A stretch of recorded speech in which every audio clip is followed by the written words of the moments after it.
আশরাফুল ছিল এক কপাল পোড়া ইউটিউবার। সারারাত জেগে ভিডিও বানাত, কিন্তু সকালে উঠে দেখত ভিউ মাত্র 10টা, লাইক একটা, কমেন্ট শূন্য। মানুষ তাকে বলত, তুই পারবি না, ইউটিউব তোর জন্য না ঘি।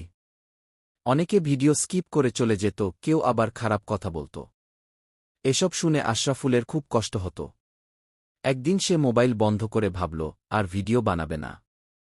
হঠাৎ সে একটা কথা মনে করল, বড় সফল মানুষরাও একদিন শূন্য থেকেই শুরু করেছিল। সেদিন থেকেই আশরাফুল ঠিক করল, মানুষের কথায় থামবে না। সে আবার নতুন ভিডিও বানানো শুরু করল।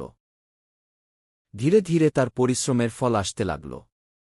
একদিন সেই আশরাফুলের ভিডিওতেই হাজার হাজার লাইক আর কমেন্ট আসল।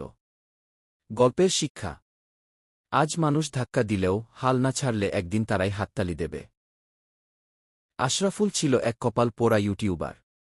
সারারাত জেগে ভিডিও বানাত, কিন্তু সকালে উঠে দেখত ভিউ মাত্র 10টা, লাইক একটা, কমেন্ট শূন্য। মানুষ তাকে বলত, তুই পারবি না, ইউটিউব তোর জন্য না ঘি। অনেকে ভিডিও স্কিপ করে চলে যেত, কেউ আবার খারাপ কথা বলত। এসব শুনে আশরাফুলের খুব কষ্ট হতো। একদিন সে মোবাইল বন্ধ করে ভাবল, আর ভিডিও বানাবে না।